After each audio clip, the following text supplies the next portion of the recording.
The following is a Hoop Ball presentation.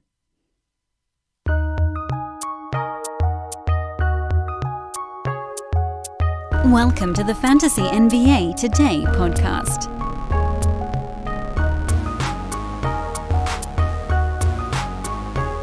We're on the home stretch of Week 7. It's Thursday here on Fantasy NBA Today. What's happening, everybody? I'm Dan Vespris. Thanks, as always, for tuning in to what often becomes a very large Wednesday recap show, and that'll certainly be one of the main points of this bad boy. And, right on cue, both of the buy lows that we gave out yesterday followed that up with what I would consider fairly pedestrian games. Miles Turner was not good. He didn't block any shots. That was fairly unusual. Kristaps Porzingis was fine, 19-6 with one block. Shot 7 out of 15. I stand by what we were talking about on yesterday's show with Brandon. I really like these buy lows, sell highs. They don't always work out as fast as you might want them to, but I will point out one that's working pretty quick, and that's Lauri Markkanen, who's showing signs of life here over the last few games, and I'm not sure that it doesn't have anything to do with Chris Dunn, but we'll get to that bad boy in just a few moments here. Obviously, that game will be conquered partway through. 10-game Wednesday to recap. We'll go over the 4-game Thursday. Try to keep this podcast in the 30 to 40-minute range, if at all possible. We'll be talking to Coach on, I believe it'll be either Monday's or Tuesday's show. We'll push that one back just a little bit. And then, of course, tomorrow, wrap up the week with a long look towards the Friday, Saturday, and Sunday cards, part of our exercise in kind of tying the Friday show in with the Monday one. But today's Thursday. It's Fantasy NBA Today. It's a hoop ball presentation. It's also brought to you by our buddies at Hawaiian Isles Kona Coffee Company. So why don't we dive right on in? First of all, I want to thank everybody that has been writing in. We've been talking about all these contributor spots written. If you wanted to be a writer at Hoop Ball, a podcaster, if you want to get involved in our brand new sales division with midday availability. Many of you have written in. We're in contact with one another. One thing I'll say on today's show that I think I mentioned yesterday, again, before we get started, is if you wrote into me or to Team Hoopball at hoop-ball.com, again, those are the ways you can get in touch with us. If you want to become part of the team, again, that's at Dan Vespris on Twitter, DanBesbris, or the email address teamhoopball at hoop-ball.com. If you wrote into me in any capacity, I got back to you. So if you're wondering and you think you haven't heard from me, check your mentions on Twitter or your direct messages, check your spam folder, whatever it might be. I got back to all of you. So let's keep it going, man. If anybody else out there wants to get going as well, hit me up. We are obviously still looking at everybody. Just because you're a week or two late doesn't mean you're out of this thing. Bug me. The Wednesday card started off with a blowout, finished with a blowout. There's just blowouts every which direction on this Wednesday card. I think the first 4 or 5 games of the slate were all blowouts. So we're going to have some areas where we can move through at a little bit of a better clip, but we'll pause where it deems necessary. Phoenix got whipped by Orlando. As Aaron Baines' health goes, so go the Phoenix Suns. DeAndre Ayton is not that far from coming back now. I'm guessing that Ayton owners are probably cognizant of that fact, but you might lob a little bit of a buy low to somebody in your league, whoever has DeAndre Ayton, see if you can pry them away for something like a 3rd or 4th rounder. Maybe that person is losing and they want to just get some wins under their belt if it's head-to-head. It's probably not going to work, but even on the 10-15% chance that it does, it's worth trying. It's worth trying. That's all. You're playing the percentages there. In any event, with no Aaron Baines and obviously no DeAndre Ayton, things devolved quickly for Phoenix once again. Frank Kaminsky actually had a good ball game, but you're not buying into that nonsense. Ricky Rubio got his 9 assists, but there was no flow to this thing. Orlando is a good defensive team. Reserves got some extra garbage time at the end of this ball game, so guys like Devin Booker were terrible. Dario Saric, who actually had been playing pretty well with none of the other centers healthy, he was, okay at best. And Cheick Diallo had 16 and 4 with a couple of steals, but no, you're not buying into that. I mean, they're down 2 centers right now, guys, and both of them could be back shortly. Even our good buddy Kelly Oubre finally cooled off for a game, although he did at least have a couple of steals to sort of escape not completely, or only slightly scathed. For Orlando, this was the Aaron Gordon wake-up game. 32, 5-5, 5 threes, a steal, made all of his shots, missed a free throw, but who cares? Otherwise, this was just a fantastic line. Mo Bamba got some extra run, and he had a steal and 4 blocks, made all 4 of his shots. That was a great game, but 18 and a half minutes, you're just not buying into that. Terrence Ross caught fire. He had 22 and 2 steals. I was just kind of in the process yesterday of downgrading him from 10th man to streamer, and then he was like, screw you, Dan. I'm going to go back to being a 10th man again. And there are obviously a lot of formats where that makes sense, but he really doesn't do much else, so you kind of have to be in that right pocket. Markelle Fultz cooled off a little bit. He really needs to pile up assists to go along with field goal percent because he doesn't hit three-pointers, and so when that stuff isn't there, you get basically this, which is like the ultimate top 115 fantasy line. DJ Augustine actually played pretty well in this ball game. Evan Fournier had 21 again. He just continues to truck right along. And actually, the one guy who didn't have a good ball game was Jonathan Isaac. But if you're worried about that dude, don't be. He's been fine. He's been quite fine. And he will continue to be fine. Although, as we've mentioned before, he is obviously a sell high because he's not going to be in the top 16 or whatever he was coming into that ball game all season long. It's just not going to happen. He had to keep up too crazy of a steal and block rate. The Warriors are terrible. They got D'Angelo Russell and Draymond Green back. This was a bona fide fade the return of the star players game, and I didn't bet it like an idiot. Terry Rozier and Devontae Graham both exploded because the Warriors just don't guard anybody right now. PJ Washington played 33 minutes, which was good. Didn't do much with it, which was not good. Cody Zeller's coming off the bench behind Bismack Biyombo, who also didn't play enough to be relevant. Marvin Williams actually played the 4th most minutes on the team. And, weird things will happen in games that are basically a blowout. PJ Washington is a guy that I've kind of downgraded to off of my team. I get it if you're sort of feeling like hanging on for dear life, because intermittently he is still seeing 33 minutes, but it's inconsistent at best. He's not taking many shots right now since this team's gotten healthy. His steals and blocks have come way down after a torrid start to those to start the year. He doesn't shoot free throws well, so that's not exactly a buttressing aspect of his game. His field goal percent has been trending down. After a crazy hot start to the year, he's number 117 over the last month, and he's number 160 over the last 2 weeks. So I'm basically out. I don't see the upside with him at this point anymore, not when there are all of these other guys ahead of him in the pecking order. So if you want to deal with it, be my guest. I don't think it's worthwhile. On the Warriors side, when they're closer to healthy, things get a little murky. D'Angelo Russell took 14 shots, which led the team. His 31.5 usage rate basically led the team for anybody that was out there for more than a couple of minutes. But he wasn't very good. And I don't know that there are going to be these Mondo games like the ones that he posted the first time everybody was out besides him, because some of these other guys now have kind of wedged their way into a role that they didn't have before all of the Warriors' main dudes went down. Like Burks is going to take a bunch of shots, and Eric Pascal is going to take a bunch of shots, and Glenn Robinson is going to try to get himself involved.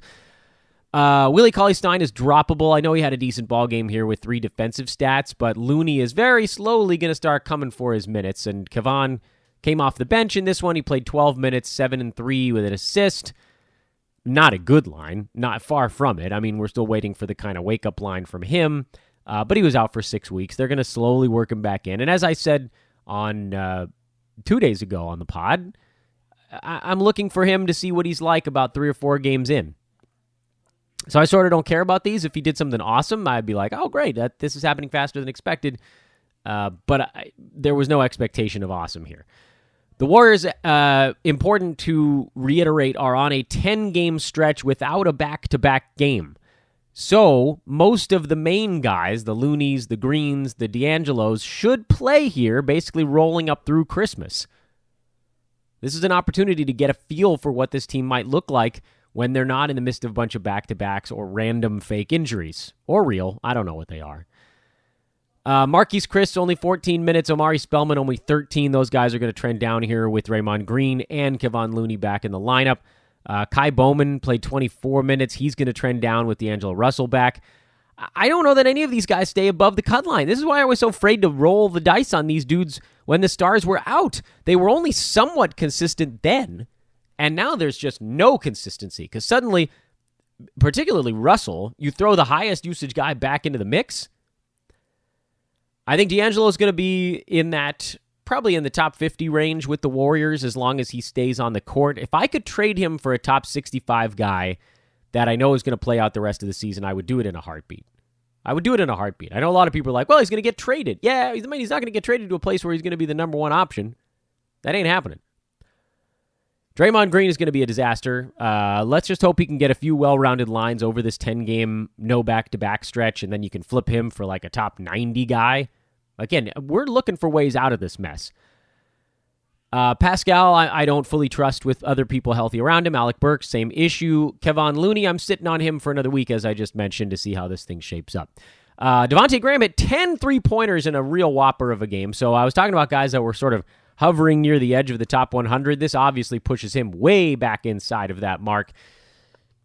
Terry Rozier has actually been okay lately. He's sitting at number 85. His field goal percent is up a lot this year from where at least a lot of us, myself included, expected. He had another nice ball game here. Oh, everybody does against the Warriors, but it counts nonetheless. So he's sitting inside the top 80 range right now. He's never going to be that top 50 guy that folks were hoping for because of the areas of inefficiency, but he does pop off every once in a while. And I don't know that you can use anybody else on this team. Miles Bridges has been trending up, but at a certain point, you're just sort of holding and waiting and praying. Both he and his brother are sitting in the 155 range right now, which is admittedly better for Miles than it was 2 weeks ago. He's just inside the top 100 over the last 2 weeks, and that's fine. The steals are up a tiny bit. The blocks are at about half a block a game. I think I'm probably gripping tightly there a little bit longer, but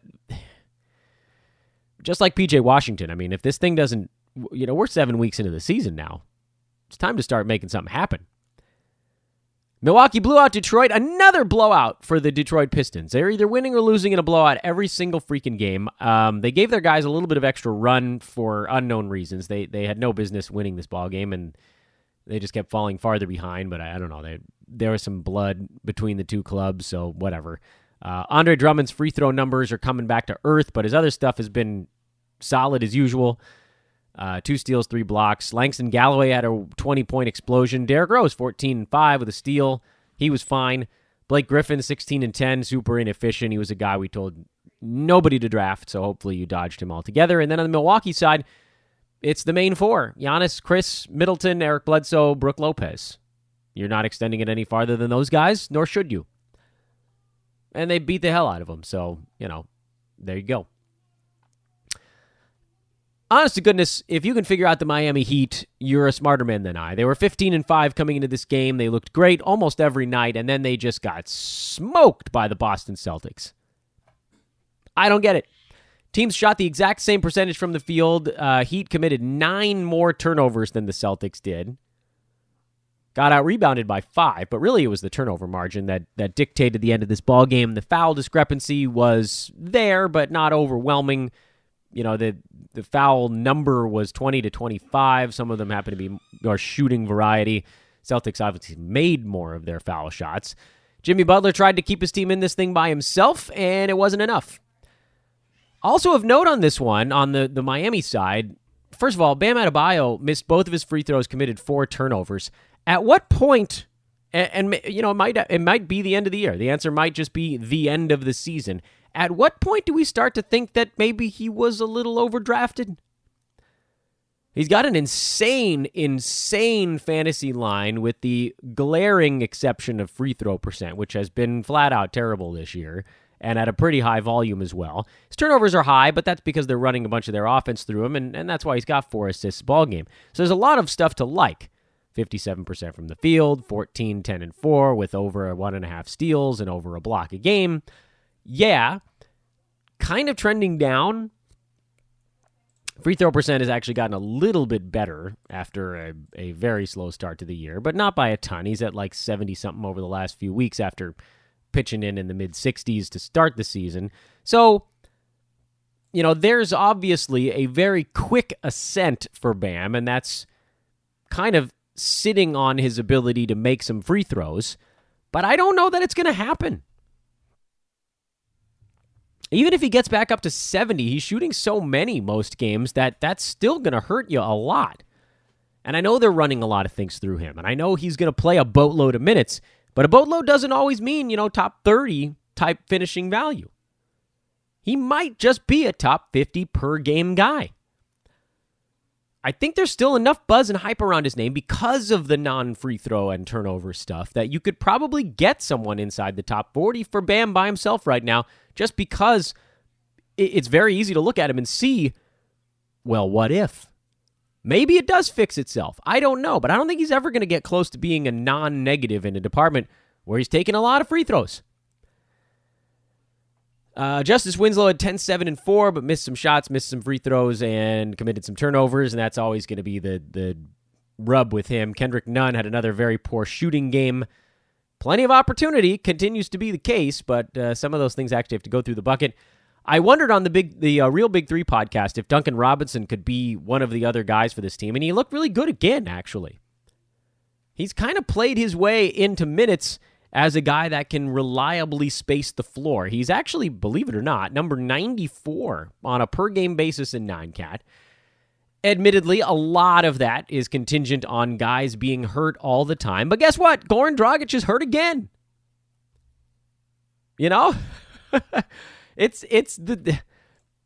could say that eventually everybody's going to be healthy on the Heat, but I don't know that that's true. They might not eventually all be healthy. He's very specialist-y, 3 3-pointers a game, and he's making basically 1 out of 1 free throws a night. And he's doing it on a field goal percent that really isn't killing you, which is also kind of amazing. But he's somehow right on the edge of the radar in 9-cat. The guy I like more, though, is Kelly Olynyk. And I was getting ready to bail on him after that one basically 0 he put up. It was a 0 in 6 minutes at Brooklyn. I've got to think something was wrong. Like he did something to piss off Spoelstra, or he had the flu, or I honestly have no idea, because the games surrounding that, he's been a top 80 guy. You take that one game out, basically for the last month, he's been a top 80 guy. That's not even a question of should he be on a roster. Top 80 is a must-own guy. I honestly, I can't figure what the hell happened in that one basketball game, but it appears to be the aberration because he's been very good in everything else. He was good in this one despite foul trouble in the first half. Played better in the second half. I mean, he played fine in both. So I think you're looking at 3 horses on this team. Jimmy Butler, Bam, and Kelly Olynyk. Duncan Robinson somehow, believe it or not, is actually the 4th option in terms of fantasy. For the Celtics, Daniel Tice won the center minutes in this ballgame. Enes Kanter and the Time Lord picked up the scraps there. And if you can figure out who's going to go on any given night, you're the winner, because I am officially calling it someone else's headache. I want nothing to do with the Celtics center spot. I will wait patiently for Gordon Hayward to come back, and they'll just be a 4-guard wing team from a fantasy perspective. Easy peasy. Jared Allen exploded in the second half against the Atlanta Hawks. He was just picking on that small Hawks team that basically doesn't have a center that can keep up with anybody. Taurean Prince, you want to call it a revenge game, had 23. Garrett Temple had 27. Good gravy. Joe Harris, 13. Spencer Dinwiddie had 24. 7 turnovers. But again, he'll just keep rolling along until anybody comes back. We did get word yesterday that Kyrie Irving is hoping to be back in 1 to 2 weeks. That's brutal. That's brutal. So you're just hanging on to these main guys. We haven't talked about Garrett Temple at all, because every time you talk about Garrett Temple, he disappears. He's like flipping on a light switch. As soon as you look at him, he's gone. But overall, I mean, obviously he started the year very poorly. Lately, he's actually been pretty damn good. He's been missing his free throws. I can't fully explain that one. And there's been a dearth of steals where that would usually, I think, be a little bit higher in his very high number of minutes he's played lately. He's averaging 34 minutes a game basically since Kyrie went down. And the opportunity is going to fluctuate on a night-to-night basis. But he has a pair of 6 3-pointer games mixed in there. He has a pair of 4 3-pointer games blended in there. He's inside the top 100 over the last 2 weeks. He's inside the top 60 over the last week. He seems like he's actually an okay streaming option, provided you're okay with the fact that he's going to probably follow up a 27-point game with a 7-point game. But he's just on the floor long enough right now to get 4 rebounds and 3 assists and a steal. So if you're looking at like 14, 4, and 3, or 14, 4, and 4 with a steal and a couple of 3 balls, that's actually worth using. Yes, in the short term, very streamy, but to ignore it is, I think, maybe doing a disservice. He's a better streamer right now than some of the other guys floating around. Trae Young at 39 and 10 in a losing effort for the Hawks, who I know they need John Collins, but it feels like they took a step back. Jabari Parker sort of run out of gas in this fill-in role. Cam Reddish had 25 and 3, or 25, 6, 3 steals, a block, and 4 3-pointers. Alex Len had 18 and 7. He's actually had a couple of okay ball games in a row, but no, it's Alex Len, so you're not buying into that nonsense. Damian Jones had 20 and 8 with a block. He's a guy that I really have liked, but I can't imagine that his role is secure in any way. They played a team that likes to run a traditional center out there, so Jones and Len, the Hawks were able to sort of match them with big guys. Kevin Huerter came back, played 15 minutes, and did nothing. I know that everybody's really high on him, and I know that I'm the one guy out on the island saying I don't see anything in his fantasy game that gets me all that excited. And maybe he comes around, but he's so far down the list right now in terms of guys with upside. There's minimal, especially when Collins comes back. So I'm not that interested in Huerter. I think you can go a different direction. Indiana, tough one for Miles Turner. Didn't block any shots. Normally, if he goes for 12 and 4, you'll see 2 or 3 blocks, and that kind of saves the line, but not to be. Domantas Sabonis was solid. Justin Holiday was good off the bench again. Looks like he's going to have a decent role until Victor Oladipo comes back. Jeremy Lamb, TJ Warren, Malcolm Brogdon, you guys know the drill. Steven Adams starting to look a little bit better. 20 and 9 with a couple of blocks. He went a perfect 8 for 8 from the field and 4 for 4 at the free throw line. It's been a tough year to have Steven Adams on your fantasy team, but he's very slowly starting to peel himself off the ground. 4 of his last 5 ball games have actually been excellent. I might even argue 5 of his last 6. And after a truly awful start to the year, he's number 30 over the last week, and he's number 35 over the last 2 weeks. So he's come along. He looks good. Nerlens Noel in 20 minutes is still very much a startable guy. Danilo Gallinari. Dennis Schroeder had a slightly better game.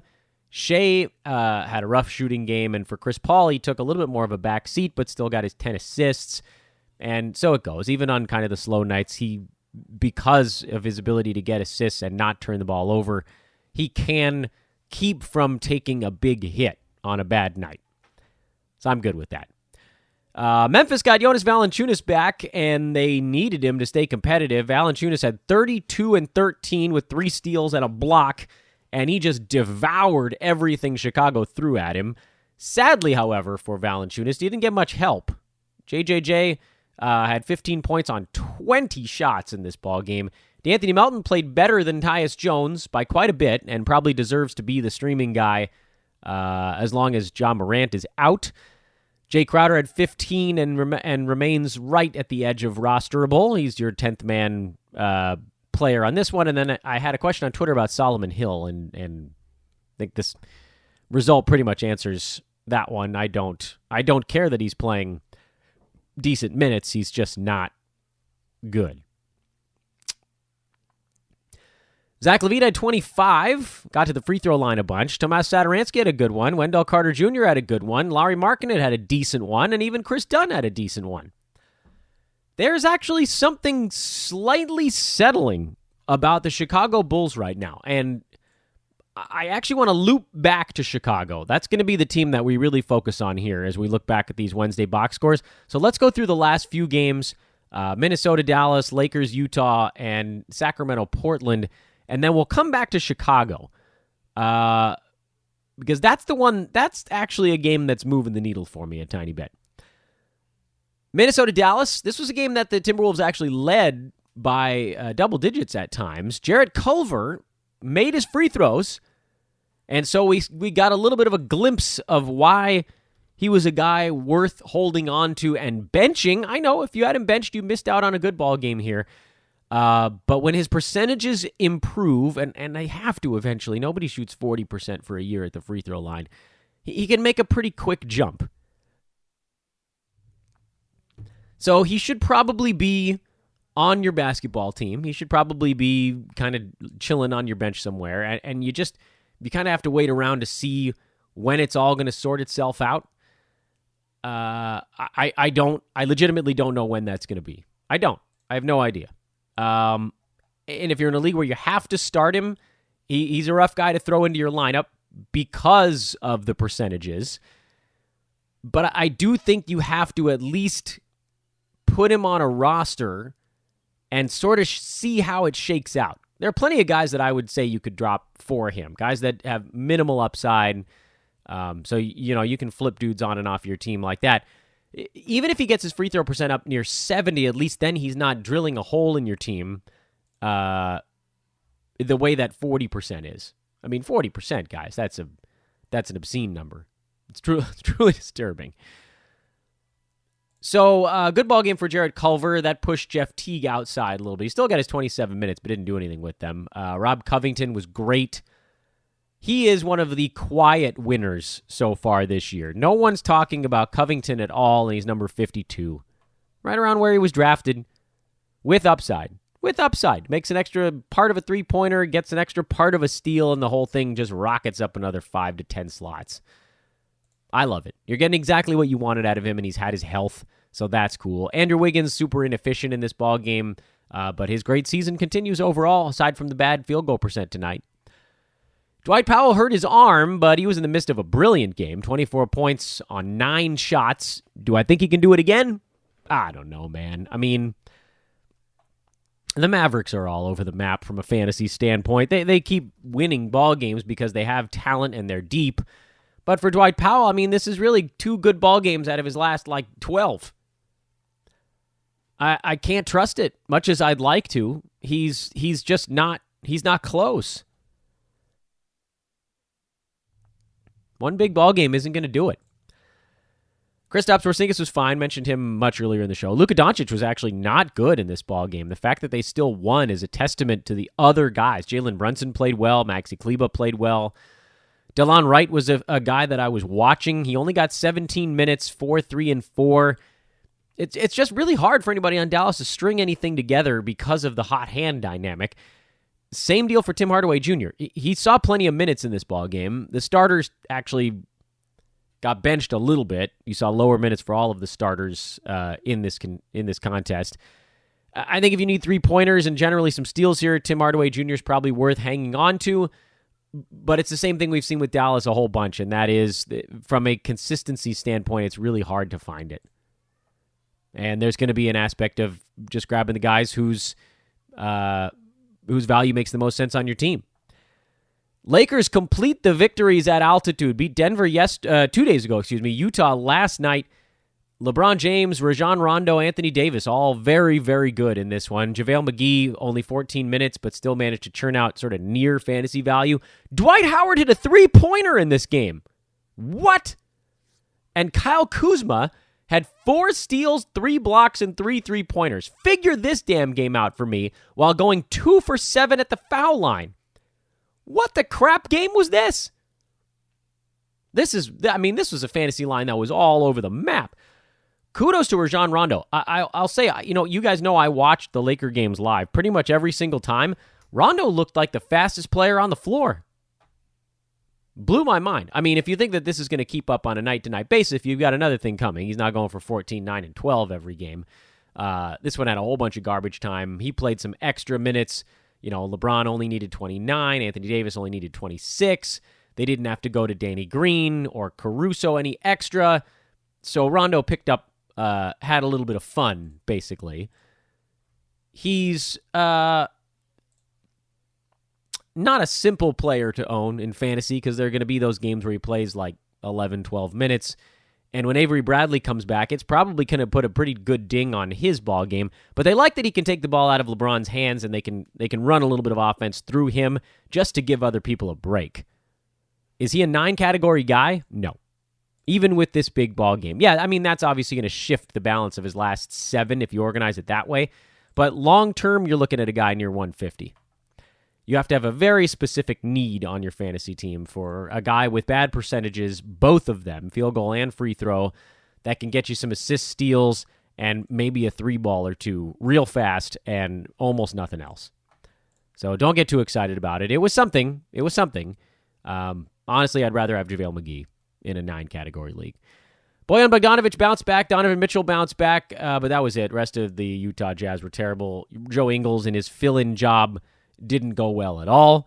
And, for folks that were questioning whether the Lakers could handle the slightly tougher schedule in December, they've come out and they've just clobbered 2 of what folks consider, myself included, upper echelon Western Conference teams. Clubbed the Jazz after beating up on the Nuggets the night before. That pretty good road wins. Sacramento-Portland, high-scoring game. Carmelo Anthony was decent again, but also in sort of the same exact sentence showed off his limitation, which is he's not going to do much besides score and rebound. And that's why we keep talking about how he makes more sense in a points format, where he can actually be decent at 2 categories and be useful. He'll have the same value as someone who's, just fine in like 6 different categories. He can be above average in 2, but in a 9-category league, fine, you give him 3 because he's not going to turn the ball over. 3 out of 9 categories isn't going to get it done. 4 if you give him free throw shooting. So very much a points league option. Rodney Hood is not going to have the usage even with the high minutes, so he's been pushed to the outside. Hassan Whiteside's great season continues. And C.J. McCollum actually has been waking up a little bit lately too, which, frankly, the Blazers have needed because I think Dame is still playing through something. I mean, he was fine, but he hasn't had one of those, white-hot explosion games in a little bit, basically since we started hearing about an injury. For the Kings, Trevor Ariza now is back in the rotation, which apparently is not great for Harrison Barnes. I don't know that that's going to be a thing that happens every single game, but it does give them an opportunity to kind of go extra wings. Nemanja Bjelica continuing to play well with Marvin Bagley out, but that probably is short-lived. Buddy Hield was a little bit better in this ball game. And then Rashawn Holmes is just awesome. Every time out, he's freaking awesome. De'Aaron Fox still out for at least 2 to 3 more weeks by all indications. They're still a couple weeks away. Marvin Bagley, we might see him next week. Bogdan Bogdanovic was out in this ballgame. Forgot to mention that. Dealing with a knee contusion, so that actually opened up some of those extra minutes for Ariza as well. If Bogdanovic was back and Ariza was healthy, I'm thinking you might see a little bit less Corey Joseph, but also the Kings are prone to do some pretty goofy stuff, so I would refrain from putting anything of that nature in stone. I mean, really, almost anything can happen with the Sacramento Kings. I know that they've figured out at least a few of the things they need to do, like play Rashawn Holmes, but they also signed these mysterious veterans, and so now you're stuck with that. But let's loop back to the Chicago Bulls. That's a team that I actually really wanted to spend the most time on, and I know we've actually cooked up a whole bunch of time already on these Wednesday box scores, because I think we're hitting another one of those inflection points during the season. But Chicago, and admittedly, the schedule has not been hard lately, but they've now won 8 ball games on the year, which, as depressing as they've been and as bad as they've been, and when I talk about the Knicks being super depressing and Bulls fans are like, we're depressing too, yeah, but they've won twice as many games as the Knicks at this point, and amazingly, are 2.5 games out of a playoff spot after 2 wins in a row. The Bulls kind of hit rock bottom when they got beat up by the Warriors in San Francisco. That was a bad one. They got clobbered by the Blazers. They got smoked by the Warriors. They lost to the Blazers again. The thing was, in that game against the Blazers in Portland, that was about as good as the Bulls have looked since their win over the Hawks on November 6th, yeah, they beat the Knicks on the 12th, but come on, and almost anybody could beat the Knicks at this point. And I thought the Bulls actually played pretty well against the Lakers on the 5th. That was back when Otto Porter was still playing for them. The thing that's changed now lately, at least from just a straight personnel standpoint, is Chris Dunn has been in the starting five. Initially, this was seemingly by necessity. Chandler Hutchinson is out, has been out for a few games now. Who the hell else are they missing? There's a bunch of guys that are missing for this team. Hutchinson out. I think, is Ryan Arcidiacono out as well? Doesn't matter. Shaq Harrison was sort of the guy that they plugged in when they absolutely had to. The point of it is, they desperately didn't want to mess with the starting five. Jim Boylan wanted consistency, which is great if your team is winning basketball games, but when you're horrible and losing a lot, I don't know that consistency is necessarily your best friend. So finally, Boylan or the Bulls or necessity, somebody forced Chris Dunn into the starting lineup. Said, go figure it out. They wanted to separate him from Zach LaVine because LaVine is so ball dominant, and for Chris Dunn, he really can't do much if he's not orchestrating a fair amount in the offense. He's not a great scorer. He rebounds, passes, and gets steals from the point guard spot. By the way, he fouled out of this game against Memphis, so if you're wondering about the low minute total, he was dealing with some foul stuff as well. So they put Chris Dunn into the starting lineup, and they were quite competitive. They lost to the Blazers by 4. That's a good win. Or not a real win, but that's a emotional win. Went to Sacramento, beat the Kings 3 days ago, 113-106. Come home, beat the Grizzlies. Now they got the Warriors coming up tomorrow. And they go on the road to play the Heat. They host the Raptors. Probably a couple of losses coming up there. But the Bulls actually have a chance to go on a 3-game winning streak here against the Kings are not a horrible basketball team, but, not the greatest competition here over the last 3 games in a row. When Chandler Hutchinson comes back, I think there's going to be some measure of pull to throw him back into the starting lineup. But at the same time, and again, I know you could argue that the competition has been weaker, but at the same time, look back at some of the losses the Bulls took when they were running out their other lineup. They lost to the Knicks on October 28th. They lost to the Cavs on October 30th. We already told you they lost to the Warriors last week. Lost to the Blazers twice. That's fine. Portland's better than them, but Portland's not very good this year. This last 3-game stretch for Chicago, the loss to the Blazers, the wins over the Kings and the Grizzlies, are arguably 3 of their best games of the year, and probably the best 3-game stretch in a row that Chicago's played all season. You could argue that Lakers-Hawks back-to-back was their previous 2-game best in a row. I think this is, and I'm betting Bulls fans will agree with me, I think this is the first time all year that Bulls fans have watched 3 games in a row and thought, that didn't look so bad. For 3 straight games, you didn't get to think that. And the big change is Chris Dunn. So I'm no rocket scientist on all this, and I'm not saying that he's going to be the be-all, end-all solution for what they've got going wrong with their team, but seemingly having him in there is helping with ball movement and defense, and it's translating nicely.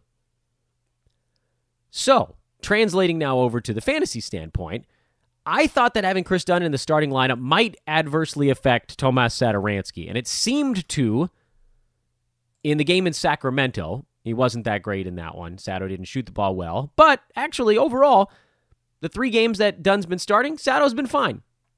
Because again, you're talking about another guy who's not a shoot-first point guard. So movement, ball movement. Satoransky somehow is still number 105 on the season. He's been inside the top 60 over the last 2 weeks. I love him. I love his game. So I like Sato. Sticking by my guy Sato. And I'm picking up Chris Dunn. And I know that his lines over the last couple of games have not exactly been blowing the roof off the stadium. these are not big-time needle-mover performances. 9-7-2 with 2 steals, 6-3-4 with 2 steals, 10-4-4 with 1 steal. But here's the thing, and we've seen this before with Dunn. He's never going to do it in the points department, so you shouldn't be hanging your hat on that. Even when he had carte blanche for half a season in Chicago 2 years back, he was taking 13 shots a game and averaging 13 points. So there's never going to be an efficiency from the offensive standpoint. He doesn't hit three-pointers, and he doesn't get to the free throw line. Even when he does, he's not that great. But what you're looking for from him is very high level of steals. Very high. He's averaging 2 a game in 21 minutes. So you throw him in there as a starter and give him another, 21 minutes on top of that. You could add another 6 or 7. That's potentially another 30%. A lot of stuff is going to get a kick in the pants. You're looking at 4, 5, 6 assists. You're looking at 3, 4, 5 rebounds. You're looking at over 2 steals a game and maybe 8 to 10 points. Absolutely, that guy belongs on a basketball team in case it sticks and in case he keeps the starting job even after Chicago gets healthy. Could this be the thing that helps them get stuff out of all 5 starters? I don't know that that's necessarily true. But winning begets confidence, pushes the reserves down the pecking order. We saw very little from Kobe White over this stretch, you'll probably notice. And until something flips, you ride the hot hand. And right now, those hot hands are the starting 5. Hey guys, don't forget to sign up for the Brews Letter at hoop-ball.com/newsletter or via the Pop tab on the Hoop Ball homepage. And please don't forget to drop a 5-star review on the show as well by opening up iTunes on your computer or the podcast app on your mobile device, searching for Fantasy NBA Today, clicking on the show title, and then scrolling down to the bottom where you can leave a 5-star review, and I will love you forever. Again, you can get in touch with me on Twitter at Dan Bespris or send an email to teamhoopball at hoop-ball.com if you have any questions or just want to get involved on the contributor side. But before we go, we still have this short Thursday card. Quick little look ahead, see if we have any homework to go over. Washington hosting the Philadelphia 76ers. Obviously, seeing how things develop, does Mo Wagner play? Because if he does, he's going to be a name to watch for sure. Davis Bertans, Rui Hachimura have been doing a lot more with both Wagner and Thomas Bryant out. What happens to those guys, particularly Rui, when any of the centers actually come back? And then Isaiah Thomas saw a big usage bump in his last 2 ball games. We'll see if that continues to take shape in this one against a much bigger, stronger, and better team in Philadelphia. I'm inclined to think that the answer is probably not. For the Nuggets, they're coming off, honestly, a little bit of an embarrassing game. Against the Lakers, particularly Nikola Jokic. Everybody was out there hustling and flying and falling and making every effort they could to catch up with the Lakers team that was basically beating them the entire ballgame. And then Jokic, who was this crazy albatross on the floor, he looked horrible. And his teammates didn't really call him out. They're too close of a unit for that. But they phrased it in a way that was a subtle call out. They said, we have to run through Jokic. We're at our best when we're running our offense through Nikola Jokic. And that was their way of saying, wake up. Wake up, Jokic. Here's the thing. My kid wants to chime in on Nikola Jokic. Here's the thing.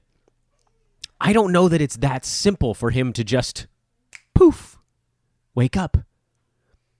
Because he's moving slowly, he's out of shape, and I think the league is a little bit more accustomed to what Denver's trying to do. He's still going to get his assists, his rebounds, whatever. The aggression's going to have to come when he's moving better. So, 2 things can be true here. He's a buy low, but I also don't think he's getting nearly as high as he was projected to. He, as the 6th pick, is not going to be a good pick. I think we can probably just say that. He's not going to go, even if he does go on one of those first-round runs, it's probably not going to be enough to make up for, we're almost 30% of the way through the season right now, and he's sitting near the end of the top 50. You can overcome that with 70% of first-round value, but is that happening overnight? I don't think so. We'll keep an eye on Mitchell Robinson over on the Knicks side, but nothing special there. He remains a buy low for me, especially as he continues to fall a little bit. He's a specialist, and you should be able to get him at a good price now.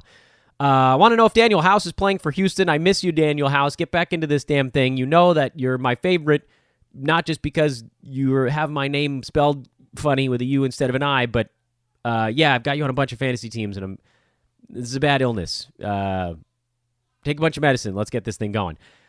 Toronto, with Serge Ibaka back, I am starting him. Chris Boucher is basically donezo. I don't know how Norman Powell is continuing to hang on to value, but I think that's probably about to evaporate.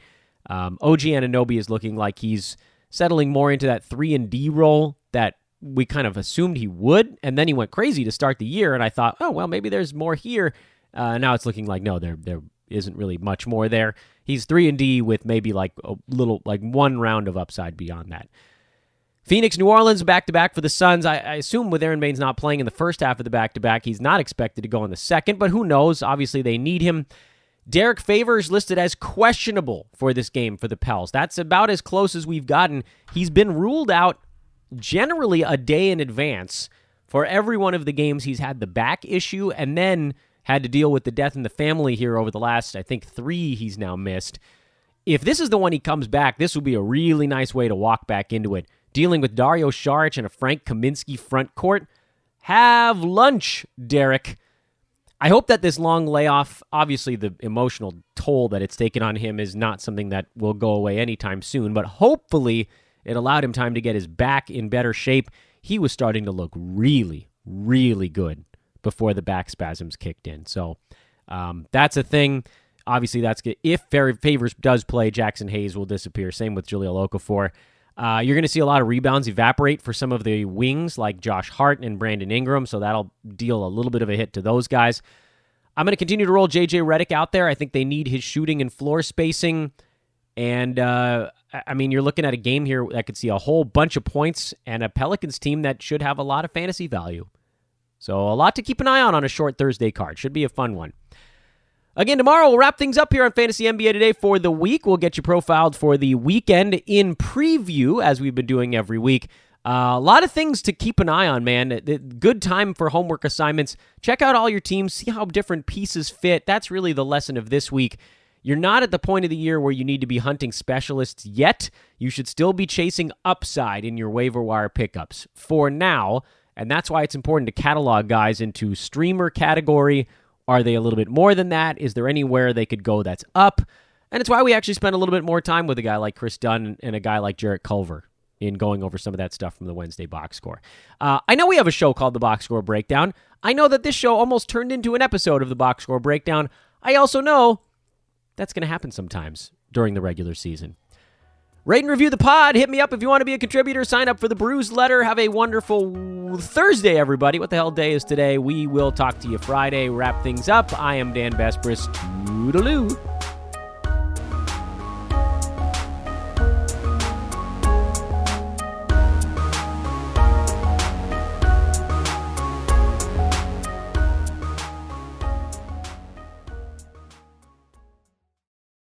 This has been a Hoop Ball presentation.